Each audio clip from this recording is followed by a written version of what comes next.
эмебизге сурооңуздарды берсеңиздер болот. Себеби тажрыйбасы мол, аябай ушул жашоо турмушту мыкты түшүнгөн эне десек болот.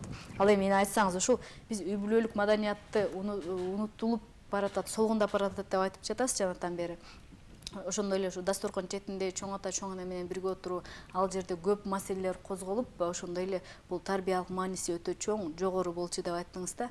Анан биз азыр замандын талабына ылайык, өзүңүз айткандай эле андай нерселерден алыстап кеттик. Бирок ошол үй бүлөлүк маданиятты калыптандырууда азыркы коом эмне кылышы керек? Бул эң чоң көйгөй. Азыркы коом мурдагы советтик коомдогудай бир шарт түзүп атат деп мен айта албайм. Мен аздыр көптүр бар, бирок бул үй бүлө, мен жана айтылып атпайбы, кичинекей мамлекет деп.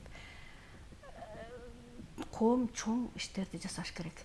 Мен быйыл ыйман жылына карата телевизордон көрүп калдым. Ош шаарында ушундай бир немелер болду.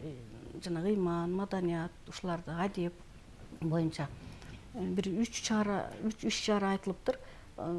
Айтыштарды үмүтебиз, ырларды, дагы эмнелер деп. Жок, мен ошол жерде алар болуп атат ансыз эле. Кантип биз үй бүлөнү, татыктуу үй бүлөнү курабыз? Кантип ошол татыктуу үй бүлөнү сактап калабыз? Ошол татыктуу үй бүлө болсо, ошондо биздин урпактарыбыз тарбиялаган балдары ошо келечекти кура турган, бүгүнкү ошо эне төрөгөн тарбиялаган балдар эртең биздин мамлекетти башкарат. Эртең ал депутат болот, эртең ал кайсы бир кесиптин ээси болот. Ошолорду биз кантип татыктуу тарбиялап калышыбыз керек, кантип үй бүлөнү сактап калышыбыз керек. Бул өтө чоң маселе. Ушул багытта иш алып барыш керек деп ойлойсуз? Ушул багытта иш алып барыш керек. Бизде Ош шаарында мен билгенден ажырашуу көп эле. Мындай мактанарлык эмес, көп эле. Мына ушуну токтотушка туура келет. Ажырашуунун айынан канчалаган туура эмес нерселер болуп атат. Мисалы үчүн атанын тарбиясы жок болуп калса, бала баары бир өксүйт да, эненин тарбиясы жетишсиз.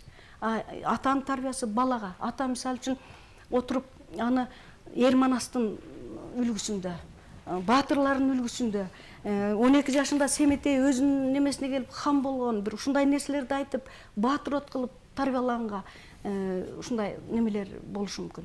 Эне кызы менен сырдашып, кандайдыр сонун сөздөрдү айтыш керек. Келечекте сен кызсың балам, сен кол жеткис болушуң керек, бийик болушуң керек деген сөздөрдү айтылыш керек. Ушул сөздөр атасы менен энеси талаалап кетип калса, булар кийин. Суу саркан эне, ушул жерден биз маегибизди бөлүүгө туура келди. Себеби бизде байланыш бар экен. Кабыл алсак, саламатсызбы?